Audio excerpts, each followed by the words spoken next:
فاطمۃ الزہرا ہے۔ حضور زہرا بشر سے بڑھ کر پیغمبروں کے سلام بھی ہے۔ حضور زہرا بشر سے بڑھ کر پیغمبروں کے سلام بھی ہے کہ تیرے آنچل میں پلنے والے حسین جیسے امام بھی ہے، کہ تیرے آنچل میں پلنے والے حسین جیسے امام بھی ہے۔ کرم کا مخزن سخا کا مرکز عطا سراپا جناب زہرا، کرم کا مخزن عطا کا مرکز سراپا عطا جناب زہرا۔ نبی کی صورت، نبی کی سیرت، نبی کا نقشہ جناب زہرا، نبی کی صورت، نبی کی سیرت، نبی کا نقشہ جناب زہرا۔ رسول اعظم کی پاک دختر، شہید اعظم کی پاک مادر، رسول اعظم کی نیک دختر، شہید اعظم کی پاک دختر، جناب شیر خدا کے گھر میں جنا کی ملکہ جناب زہرا، جناب شیر خدا کے گھر میں جنا کی ملکہ جناب زہرا۔ اور آخری شعر میں تو کیا خوب فرماتے ہیں، فدائے عالم تمام تم پر، درود تم پر، سلام تم پر، فدائے عالم تمام تم پر، درود تم پر، سلام تم پر، میرا تو دونوں جہاں میں بندہ فقط سہارا جناب زہرا، میرا تو دونوں جہاں میں بندہ فقط سہارا جناب زہرا۔ یہ ماں خاتون نے جنت کی شان ہے، آپ کو رب نے کیسے مقامات عطا کیے ہیں۔ یہ کون دختر رسول ہے جس سے حضور علیہ الصلوۃ والسلام اتنی محبت کیا کرتے ہیں، حضور نے جس سے اتنی محبت فرمائی ہے۔ یہ کون فاطمۃ الزہرا ہے؟ فاطمۃ الزہرا کے بارے میں عائشہ صدیقہ فرماتی ہے، فاطمہ حجرائے رسول میں داخل ہو تو میں نے دیکھا کہ حضور اپنی جگہ سے اٹھ جاتے ہیں، حضور کھڑے ہو جاتے ہیں، حضور فاطمہ کا استقبال کرتے ہیں، حضور فاطمہ کی پیشانی کو بوسہ دیتے ہیں اور اپنی جگہ پر ماں خاتون جنت کو بٹھاتے ہیں۔ اب آپ دیکھیں حضور کا ان کے آنے پہ کھڑے ہونا، یہ ان کی کتنی ادب و تعظیم ہے، یہ ان کی کتنی محبت ہے حضور کے سینے میں، جو حضور علیہ الصلوۃ والسلام نے ان سے محبت کی ہے۔ آپ سوچیں حضور کی ذات کون سی ذات ہے، آپ کی ذات کو رب نے کون سا شرف عطا فرمایا ہے۔ حضور علیہ الصلوۃ والسلام کے بارے میں رب فرماتا ہے، وَمَا أَرْسَلْنَاكَ إِلَّا رَحْمَةً لِّلْعَالَمِينَ، اے محبوب ہم نے آپ کو دونوں جہان کے لیے رحمت بنا کر بھیجا ہے۔ حضور ہما کے لیے رحمت بن کے آئے ہیں، حضور کو اللہ تبارک و تعالیٰ نے سید المرسلین بنا کے بھیجا ہے کہ اے محبوب تم تمام نبیوں کے سردار ہو۔ پھر حضور علیہ الصلوۃ والسلام کو رب نے خاتم النبیین بنا کے بھیجا، اے نبی تمہارے بعد کوئی نبی نہیں آنے والا ہے، تم سب سے آخری نبی ہو، تم میرے محبوب ہو۔ رب نے کتنی شان بیان فرمائی ہے، رب نے آپ کے ذکر کو بلند فرمایا ہے۔ علم نشرح سے دیکھے حضور کی شان بیان ہوتی ہے، ورفعنا لک ذکرک میں دیکھو حضور کی شان بیان ہوتی ہے۔ اور کسی نے کیا خوب کہا ہے، قرآن نازل ہوا ہے اسی میں اس لیے نازل ہوا ہے کہ پورے قرآن میں تم دیکھو گے تو نعت رسول نظر آئے گی، پورا قرآن حضور کی شان بیان کرتا نظر آئے گا۔ یہ پورے قرآن کو رب نے حضور کی شان کو لوگوں میں بتانے کے لیے نازل کیا ہے کہ دیکھو میرے محبوب کی شان یہ ہے، میرے محبوب کا مقام یہ ہے۔ کیوں نہ ہو رب نے آپ کو مقام عطا کیا ہے۔ یہ کون سید المرسلین ہے، یہ کون نبی ہے، یہ ایسے نبی ہے کہ جو امامت کے لیے کھڑے ہو جائے تو پیچھے تمام انبیاء اپنے ہاتھوں کو باندھے ہوئے صف میں نظر آتے ہیں۔ یہ وہ نبی آخر الزمان ہے۔ آپ دیکھیں نبی کے لیے رب نے ہمیں یہاں بھیجا ہے، ہم آئے یہاں انہیں کے لیے اور اٹھیں گے بھی وہاں انہیں کے لیے۔ اس کائنات وجود میں اس لیے آئی ہے کہ رب کو حضور علیہ الصلوۃ والسلام کو اس دنیا میں بھیجنا تھا۔ یہ تمام دنیا کو رب نے اپنے محبوب کی محبت میں پیدا کیا ہے، ہمیں تخلیق بھی حضور کی محبت میں کیا ہے، اس لیے کہ رب کو اپنے محبوب کو دنیا میں لانا مقصود نہ ہوتا تو رب اس کائنات کو تخلیق نہیں فرماتا۔ جس نے اس کائنات کو تخلیق آپ کے عوض میں فرمایا ہے، بلکہ ایک طرف آپ حضور کو دیکھیں اور ایک طرف پوری کائنات کو دیکھیں تو پوری کائنات سے حضور علیہ الصلوۃ والسلام افضل ہے۔ یہ کون نبی ہے کہ یہ وہ نبی ہے کہ جس قبر میں آپ آرام فرما ہے، اس قبر میں آپ کے جسم سے جو مٹی لگتی ہے یہ مٹی کتنی افضل ہے، یہ مٹی دنیا سے افضل ہے، ہاں یہ دنیا سے بھی افضل ہے، یہ عرش الہی سے افضل ہے، ہاں یہ مٹی عرش الہی سے بھی افضل ہے۔ کیا یہ مٹی جنت سے افضل ہے؟ ہاں وہ مٹی جنت سے افضل ہے۔ جو مٹی مٹی حضور کے جسم سے لگی ہوئی ہو وہ مٹی اتنی افضل ہو سکتی ہے تو جو بیٹی حضور کے جگر کا ٹکڑا ہو وہ کتنی افضل ہوگی. اب آپ سوچے حضور کے جسم سے جو مٹی لگی ہے وہ اتنی افضل و اعلیٰ ہے تو جس بیٹی کو حضور نے اپنے جگر کا ٹکڑا کہا ہے, اپنے دل کا ٹکڑا جسے کہا ہو, جس کی محبت کے لیے رب دعائیں کرتے, رب سے حضور دعائیں کرتے ہیں, مولا جو فاطمہ سے محبت کرے مولا تو اس سے محبت کر, جو اس سے نفرت کرے مولا تو اس سے نفرت کر. یہ فاطمہ الزہرا کی شان ہے. تو میں عرض کر رہا تھا رب تبارک و تعالیٰ نے اس کائنات کو حضور علیہ السلام کے عوض میں پیدا کیا ہے. گویا حضور کا چلنا پوری کائنات کا چلنا ہوا, حضور کا چلنا کائنات کا چلنا ہوا, حضور کا بیٹھنا پوری کائنات ہی عالم کا بیٹھنا ہوا. تو جب خاتون جنت حجرائے رسول میں داخل ہو حضور کھڑے ہوتے ہیں, گویا وہ صرف حضور کا کھڑا ہونا نہیں ہے وہ پوری کائنات کا کھڑا ہونا ہے. سیدہ خاتون جنت کے استقبال میں یہ ماں خاتون جنت کو رب نے شان عطا کی ہے, رب نے وہ مقام عطا کیا ہے. آپ نے ایسی محبت حضور علیہ السلام نے ماں خاتون جنت سے کی ہے کہ ایسی مثال آپ کوئی پیش نہیں کر سکتے جیسی حضور علیہ السلام نے ماں خاتون جنت سے محبت کی ہے. اب آپ سوچے کہ جس بیٹی کو حضور علیہ السلام نے فرما دیا ہے اے بیٹی تم جنتی عورتوں کی سردار ہو, تو تم تمام عورتوں کی سردار ہو, تو آپ سوچیں کہ اس بیٹی جو بیٹی پوری کائنات میں جتنی عورتیں ہیں ان تمام جنتی عورتوں کی سردار بنا دی گئی ہے, وہ کون بیٹی ہے؟ وہ نبی آخر الزمان کی بیٹی ہے, وہ اس نبی کی بیٹی ہے جس کے بعد کوئی نبی آنے والا نہیں ہے. وہ نبی رب کا بھی محبوب ہے اور رب اس کا محبوب ہے. اس نبی کی جو بیٹی ہو اس کی شایان شان کیا ہونی چاہیے, اس کا مقام کیسا ہونا چاہیے, اس کا رہن سہن کیسا ہونا چاہیے, اس کا لباس کیسا ہونا چاہیے. اب آپ دیکھیں خاتون جنت کی زندگی کو اٹھا کر آپ ان کی زندگی میں دیکھیں آپ نے کیسی زندگی پسند کی ہے, آپ نے کس طرح کی زندگی کو پسند کیا ہے. آپ سوچیں ان کے پردے کا عالم کیا ہے, وہ کون خاتون جنت ہے, وہ کون فاطمہ الزہرا ہے کہ جس کے شادی کا مہر کیا بنتا ہے. تو شادی کے مہر میں وہ پسند کیا کرتی ہے, وہ پسند کرتی ہے آقا میری شادی کا مہر یہ بنا دے کہ بغوث محشر رب تبارک و تعالیٰ آپ کے گنہگار امتیوں کی بخشش فرمائے. یہ مہر خاتون جنت کا باقی ہے, یہ بغوث محشر انہیں رب سے طلب کرنا ہے جو رب نے انہیں عطا کیا ہے. یہ وہ خاتون جنت کی ذات ہے. اب آپ دیکھیں آپ کا اخلاق کیسا ہے, آپ کی کردار کیسی ہے. جسے حیا کے ماتھے کا تاج کہہ دیا ہو وہ خاتون جنت کی حیا کیسی ہوگی. جسے حیا کے ماتھے کا تاج کہاں ہے, حیا کے ماتھے کا تاج زہرا, وفا پرستی کی لاج زہرا. جس زہرا کو حیا کے ماتھے کا تاج کہہ دیا ہو, اب اس زہرا کی حیا کا عالم کیا ہوگا. وہ زہرا وہ ہے جن کی فرشتے حیا کیا کرتے ہیں. رب تبارک و تعالیٰ جن سے حیا فرماتا ہے, جن کی روح قبض کرنے کو رب نے فرشتوں کو نہیں بھیجا ہے. یہ واحد خاتون جنت کی ذات ہے کہ آپ کی روح رب تبارک و تعالیٰ نے اپنے دست قدرت سے قبض کی ہے, اس لیے کہ آپ کو یہ بھی گوارا نہ تھا کہ میرے وفات کے وقت میرے چہرے کو اس وقت میکائیل آ کے اسرائیل آ کے دیکھ لے. آپ کو یہ تک گوارا نہ تھا, اس لیے رب نے اپنے دست قدرت سے آپ کی روح کو قبض کیا ہے. یہ خاتون جنت ہے, ان کے دوپٹوں کا عالم کیا ہے, ان کے دوپٹوں کی عالم کیا ہے, ان کی وہ چادر حیات کا عالم کیا ہے. اس چادر کے وسیلے سے بندہ دعا کر کے تو دیکھے, رب تبارک و تعالیٰ اس کی دعاؤں کو قبول فرماتا ہے.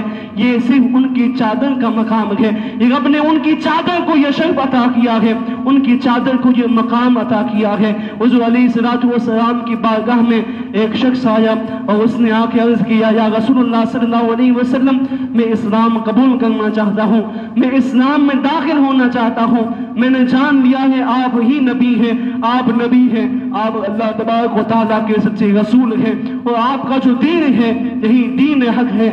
میں اس بات کو تسلیم کرتا ہوں, یا رسول اللہ آپ مجھے اسلام میں داخل فرمائے. حضور علیہ السلام نے اسے اسلام میں داخل کیا, اسے کلمہ پڑھایا. اس کے بعد اس سے پوچھا تیرے پاس کوئی سامان وغیرہ ہے؟ اس شخص نے کہا یا رسول اللہ صلی اللہ علیہ وسلم میرے پاس کوئی ساز و سامان نہیں ہے۔ حضور علیہ السلام نے فرمایا کوئی ہے جو اسے کچھ دے سکے؟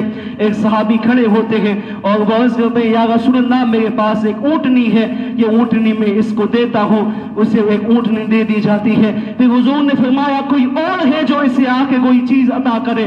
تو اس کے بعد مولا کائنات علی المرتضیٰ کھڑے ہوتے ہیں، آپ نے اپنا امامہ اتار کر اسے دیا، یا رسول اللہ میں اپنا امامہ اسے دیتا ہوں۔ اس کے بعد حضور نے سلمان فارسی سے کہا سلمان جاؤ کسی کے پاس کھانے کے لیے کوئی چیز موجود ہو تو لے کے آؤ، اسے ہم کھانے کی چیز بھی دے دیں تو اس کی تمام ضرورتیں پوری ہو جائیں۔ چنانچہ حضرت سلمان فارسی رضی اللہ تعالیٰ عنہ مدینے کی گلیوں میں گھومتے ہیں، کئی دروازوں پہ دستک دیتے ہیں، پوچھتے ہیں کچھ کھانے کے لیے اگر تمہارے پاس ہو تو مجھے عطا کر دو کہ مجھے حضور نے بھیجا ہے۔ کئی گھروں پہ دستک دینے کے بعد جب گھروں میں کچھ نہ ملا، اس کے بعد سلمان فارسی رضی اللہ تعالیٰ عنہ سیدہ کائنات کے در پہ آ جاتے ہیں، سیدہ خاتون جنت کی چوکھٹ پہ آتے ہیں، دروازے کو دستک دیتے ہیں، آواز آتی ہے کون ہے؟ تو عرض کرتے ہیں کہ اے سیدہ کائنات، اے خاتون جنت، مجھے حضور علیہ السلام نے بھیجا ہے، میں سلمان فارسی ہوں، اے خاتون جنت مجھے حضور نے بھیجا ہے کہ ایک شخص جس نے اسلام قبول کیا ہے اس کے پاس کھانے کے لیے کوئی سامان نہیں ہے، آپ کوئی چیز انہیں دے دیں، آپ کے گھر میں اگر کچھ پڑا ہے تو اسے عنایت فرمائے۔ سیدہ کائنات فرماتی ہے اے سلمان خدا کی قسم 3 دن گزر چکے ہیں، نہ میں نے کوئی کھانے کا لقمہ کھایا ہے، نہ میرے بچوں نے کوئی لقمہ اپنے حلق سے نیچے اتارا ہے، یہ 3 دنوں کا عالم ہے، ہم نے اتنے دنوں میں کچھ نہیں کھایا ہے، ہمارے فاقے سے دن گزر رہے ہیں، لیکن سلمان تم ہمارے در پہ لے کے آ چکے ہو، ایک اللہ کا نام لے کے سائل ہمارے در پہ آ چکا ہے، اب ہمارے میں یہ عادت نہیں ہے، یہ ہمارا رواج نہیں ہے کہ کوئی رب کا نام لے کے چوکھٹ پہ آ جائے اسے ہم خالی واپس لوٹا دے، یہ ہماری عادتوں میں شمار نہیں ہوتا ہے، یہ ہماری شایا نشان نہیں ہے کہ کوئی ہمارے در سے بھی خالی پلٹ جائے۔ سیدہ کائنات نے اپنی وہ چادر تطہیر نکالی اور ایک روشن دان سے آپ نے اس چادر کو باہر کیا اور سلمان فارسی سے فرمایا اے سلمان میرے پاس ہی ایک چادر تھی جس سے میں سر ڈھانکا کرتی تھی، اے سلمان جاؤ اس چادر کو لے جاؤ اور جا کر جو فلاں جگہ پر ایک یہودی رہتا ہے جس کا نام شمعون ہے، اس شمعون کے پاس جانا اور اس سے جا کے کہنا کہ یہ چادر فاطمہ بنت محمد صلی اللہ علیہ وسلم کی ہے، اس چادر کو وہ رکھ لے اور اس کے بدلے جو کچھ بھی جب وہ عطا کرے وہ تم لے کر چلے آنا، قرض کے طور پر اس سے جم لے لینا۔ چنانچہ حضرت سلمان فارسی شمعون کے پاس جاتے ہیں اور شمعون کے پاس جا کر اس سے کہتے ہیں اے شمعون یہ فاطمہ بنت محمد صلی اللہ تعالی علیہ وسلم کی چادر تطہیر ہے، یہ وہ چادر ہے جو انہوں نے یہ بھیجی ہے، انہوں نے کہا ہے کہ شمعون کو دے کر اس سے کچھ جو قرض کو لے لینا۔ شمعون نے جب اس چادر کو دیکھا، اس چادر تطہیر کو دیکھا، اس پر کئی سارے پیون لگے ہوئے ہیں، کئی سارے چمڑے کے پیون اس چادر پر لگے ہوئے تھے، اس شمعون نے اس چادر کو ہاتھ میں لیا، کچھ دیر تک وہ اس چادر کو دیکھتا رہا، پھر اس چادر کو بوسہ دینے کے بعد اس نے سلمان فارسی کے ہاتھ میں عطا کی، کہا اے سلمان جاؤ اس چادر کو تم سیدہ کائنات کو دے دو، یقیناً یہ وہی گھرانا ہے جس گھرانے کے بارے میں ہماری کتابوں میں لکھا ہوا ہے، اس کتاب میں لکھا ہوا تھا، ہمارے بزرگوں نے اس کتابوں میں لکھ کے رکھا تھا کہ وہ آخر وہ نبی آئیں گے، ان کے گھر کا عالم یہ ہوگا کہ جن کے گھروں میں فاقے ہوں گے پھر بھی وہ اپنی چادروں کو دے کر لوگوں کی ضرورتوں کو پوری کیا کریں گے، یقیناً یہ وہی نبی ہے، یہ اسی نبی کی پاک بیٹی ہے، جاؤ ان سے جا کے کہہ دو شمعون کلمہ پڑھتا ہے، شمعون کلمہ پڑھ کر مصحف پہ اسلام ہو جاتا ہے۔ اس کے بعد کئی سارے جو دیتا ہے اور سلمان فارسی جو لے کر گھر پر پہنچتے ہیں اور گھر پر فاطمہ جنت کو وہ چادر بھی عطا کرتے ہیں اور عرض کرتے ہیں فاطمہ الزہرا اے سیدہ کائنات اس شمعون نے تو اسلام قبول کر لیا ہے، وہ مسلمان ہو چکا ہے اور اس نے یہ جو بھی آپ کے لیے بھیجے ہیں۔ چنانچہ خاتون جنت اس جو کو چکی میں پیستی ہے، پیسنے کے بعد اس کا جب آٹا تیار ہوا اس سے کئی ساری جو کی روٹیاں بنائی اور روٹیاں بنا کر سلمان فارسی کے ہاتھ میں دی، کہا جاؤ سلمان یہ تمام روٹیاں اس شخص کو دے دو جس شخص کو دینے کے لیے حضور نے فرمایا ہے، یہ آپ دیکھیں ان کی سخاوت کا عالم کیا ہے، ان کے فاقہ قصی کا عالم کیا ہے۔ حضور علیہ السلام نے مجھ سے فرمایا تھا کہ میرے اہل بیت تمہیں ایک دن فاقہ کرنا ہے اور ایک دن کچھ کھانا کھانا ہے۔ کوئی دن ایسا نہیں گزرا کہ جنہوں نے روزانہ فاقہ نہ کر کے انہوں نے بھر پیٹ کھانا تناول فرمایا ہو۔ یہ خاتون جنت کی ذات ہے، رب تبارک و تعالیٰ نے آپ کو وہ مقام عطا کیا ہے۔ اور خاتون جنت کی عبادت کیسی ہے، آپ کیسی عبادت کرتی ہیں، آپ نے رب کے حضور عبادتیں کیسی کی ہیں۔ حضور علیہ السلام کی یہ پیاری بیٹی، یہ حضور کے جگر گوشہ مصطفیٰ سیدہ کائنات، رات کو جب تمام کاموں سے فارغ ہوتی ہے، حسن و حسین کو سلا دیتی ہے، اس کے بعد یہ نبی کی بیٹی مصلی پر آ کے کھڑی ہو جاتی ہے اور اپنے سر کو سجدے میں رکھتی ہے۔ ابھی سجدے سے سر کو اٹھایا نہیں ہے کہ ابھی سورج طلوع ہو جاتا ہے، ابھی دن اگ جاتا ہے۔ خاتون جنت رب کے حضور دعا کرتی ہے، مولا تیری بندی کا عبادت کیسی ہے، مولا کوئی رات ایسی بھی بنا کہ فاطمہ اپنی عبادت کو مکمل کر لے، یہ تیری راتیں کیسی ہے، تیرے بندی کا ایک سجدہ تک عطا نہیں ہوتا ہے کہ اس کے پہلے تیری راتیں ختم ہو جاتی ہے۔ مولا کوئی رات ایسی بھی عطا کر دے جس میں تیری بیٹی رج رج کے تیری عبادتیں کر لے، تجھے راضی کر لے۔ یہ ان کی عبادتوں کا عالم ہے۔ اور آپ کے روزوں کا عالم کیا ہے، ایک بیوی آپ کے گھر پر دستک دیتی ہے، جب آواز نہیں آئی تو روشن دان سے چہرہ اندر کر کے اندر دیکھتی ہے کہ اندر حال کیا ہے، تو باہر آواز آ رہی ہے کہ اندر چکی چل رہی ہے، گویا خاتون جنت گیہوں پیس رہی ہوں گی یا جو پیس رہی ہے۔ آپ نے جب اندر چہرہ ڈال کے دیکھا، جب اندر نگاہ کی تو کیا دیکھتی ہے، ماں خاتون جنت ایک جانب سوئی ہوئی ہے، اب آرام فرما رہی ہے اور چکی جو ہے اپنے آپ چل رہی ہے۔ پاسی میں امام حسین کا پالنا لگا ہوا ہے، وہ پالنا اپنے آپ ہل رہا ہے، وہ دیکھ کے بڑی حیران ہوتی ہے، دوڑتی ہوئی حضور علیہ السلام کی بارگاہ میں حاضر ہوتی ہے اور عرض کرتی ہے، یا رسول اللہ میں نے بڑا عجیب ماحول دیکھا ہے، میں نے بڑی عجیب کیفیت دیکھی ہے، آپ بتائیں وہ کیسی کیفیت تھی؟ تو آپ نے عرض کیا کہ بتاؤ کیا بات ہے؟ وہ عرض کرتی ہے، یا رسول اللہ صلی اللہ علیہ وسلم میں ابھی خاتون جنت کے حجرے پہ گئی تھی، میں نے باہر آواز سنی، چکی چلنے کی آواز آ رہی تھی، میں نے اندر دیکھا چکی اپنے آپ چل لگی ہے، امام حسین اپنے پالنے میں سوئے ہوئے ہیں، وہ پالنا اپنے آپ ہل رہا ہے اور ایک سمت ماں خاتون جنت آرام فرما رہی ہے۔ حضور علیہ السلام ارشاد فرماتے ہیں کہ یہ وہ ماجرا یہ ہے کہ میری بیٹی فاطمہ نے روزہ رکھا ہے اور بڑی شدت کی گرمی ہے، رب تبارک و تعالیٰ نے اس کے اوپر نیند کی کیفیت کو طاری کر دیا ہے، اس لیے کہ میری نور نظر آرام کر لے، اور جو فرشتے ہیں ان دو فرشتوں کو خاتون جنت کے گھر میں بھیجا ہے، ایک کا کام یہ ہے کہ یہ چکی پیس رہا ہے اور دوسرا فرشتہ جو ہے یہ وہ پالنے کو جھولا دے رہا ہے۔ یہ خاتون جنت کی عبادتوں کا عالم ہے، یہ آپ کی عبادتیں ہیں جو آپ نے رب تبارک و تعالیٰ کی رضامندی کے لیے کی ہے۔ آپ دیکھیں آپ نے زندگی کیسی بسر کی ہے، کس طرح کی حیا ہے۔ امام حسین رضی اللہ تعالیٰ عنہ فرماتے ہیں کہ میں نے اپنی زندگی میں جب تک میری والدہ حیات رہی ہے ان کی بالوں کی سیاہی کو اپنے بچوں نے نہ دیکھا ہو۔ اب آپ اندازہ لگائیں اس ماں کے پردے کا عالم کیا ہوگا، جس ماں کی بالوں کی سیاہی کو اس کے بچوں تک نے نہ دیکھا ہو۔ اب آپ سوچیں وہ کیسا عالم ہوگا۔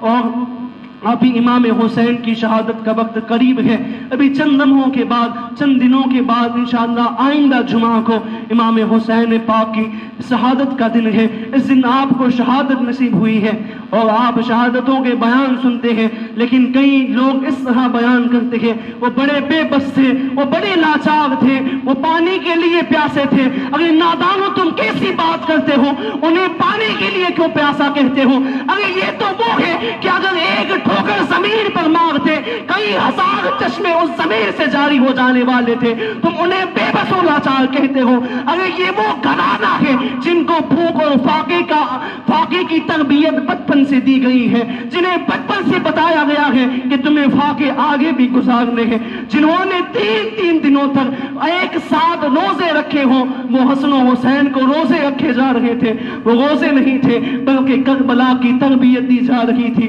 کربلا کا نظام بتایا جا رہا تھا۔ حسین ابھی روزے رکھ لو، حسن روزے رکھ لو، اس لیے کہ تمہیں اس حالات سے گزرنا ہے۔ آج لوگ یہ کہتے ہیں کہ وہ بے بس و مجبور تھے، نہیں نادان، ان کے حق میں، ان کے اختیار میں سب کچھ تھا، اگر وہ چاہتے تو وہ سب کچھ کر سکتے تھے، لیکن ان کا مقصد یہ تھا، مقصد اسلام کو بچانا تھا، اپنے سر کو کٹانا تھا، حضور علیہ السلام کے فرمان پر عمل کرنا تھا۔ اسی بنا پر انہوں نے اس وقت صبر کو اختیار کیا ہے، ورنہ کیا ہم نہیں جانتے کہ وہ اگر چاہتے تو کیا نہیں ہو سکتا تھا؟ اگر حسین اشارہ کر دے تو کیا نہر فراق توڑ کر قدموں میں آگے نہیں رک جانا چاہتا تھا؟ نہر فراق تڑپتا نہیں تھا کہ حسین بلا لے، اپنے قدموں میں بلا لے، نہر تو آنے کو تیار ہے، لیکن اس وقت لوگوں کو دکھانا نہیں تھا، اس وقت اسلام کو بچانا مقصود تھا، جسے بچانے کے لیے امام حسین نے اپنی شہادت کو اختیار کیا ہے، اپنے گھر کنبے کو لٹایا ہے، اپنے گھر بار کو رب تبارک و تعالیٰ کے حضور شہید کرا دیا ہے، رب کے حضور حاصل کر دیا ہے۔ یہ وہ امام حسین کی قربانیاں ہیں، ہمیں چاہیے کہ ہم ان کا ذکر کریں تو ساتھ میں یہ دیکھیں کہ انہوں نے زندگیاں کس طرح بسر کی ہے۔ کیا انہیں کسی چیز کی کمی تھی؟ نہیں، انہیں کسی چیز کی کمی نہیں تھی، انہیں تو جنت کی بشارت رب نے دے دی تھی، رب کے رسول نے کہہ دیا تھا، اب تو انہیں کوئی عمل کرنے کی ضرورت نہیں تھی۔ اگر وہ ایسے ہی زندگیاں بسر کر دیتے تو کیا رب نے انہیں وہ اجر عطا نہیں کرنا تھا؟ یقیناً رب نے عطا کرنا تھا، لیکن زندگیاں ایسی بسر کی ہیں کہ آگے آنے والے نبی کی امت ہی دیکھے کہ نبی کے گھرانے والوں نے کس طرح اپنی زندگیاں گزاری ہیں، کس طرح اپنی زندگیوں کو پسند کیا ہے، انہوں نے کس شان سے اپنی زندگیاں بسر کی ہے، کیسی عاجزی، کیسا صبر اختیار کیا ہے۔ ہمیں چاہیے ہم صرف ذکر حسین نہ کریں، ذکر حسین کے ساتھ اس ذکر پر عمل بھی کرتے جائیں، اس ذکر کے اوپر عمل پیرا ہو جائیں، اس نمازوں کو اختیار کریں کہ جس نماز میں حسین نے سر کو کٹایا ہے، اس نمازوں میں اس سجدوں کی لذتوں کو ہم بھی حاصل کریں۔ آئندہ جمعہ کو عاشورے کا دن بھی ہے اور جمعہ کا دن بھی ہے، دو شہادتیں ایک ساتھ ہمیں ملنے والی ہے۔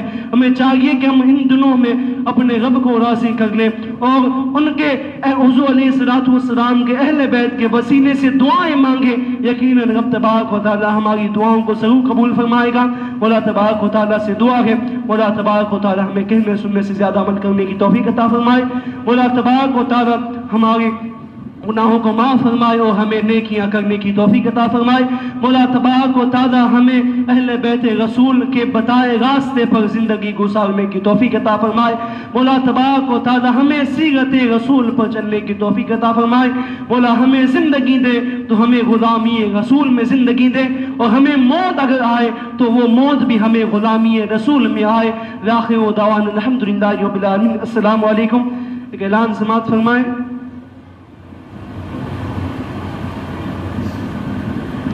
کہ مرحوم یوسف بھائی حاجی دادا بھائی دلواڑہ واڑہ کے ایصال ثواب کے لیے مسجد میں 5000 دیے گئے ہیں۔ اللہ تبارک و تعالیٰ سے دعا ہے مولا تبارک و تعالیٰ ان کے ایصال ثواب عطا فرمائے، تمامی حضرات سنت ادا کر لیں۔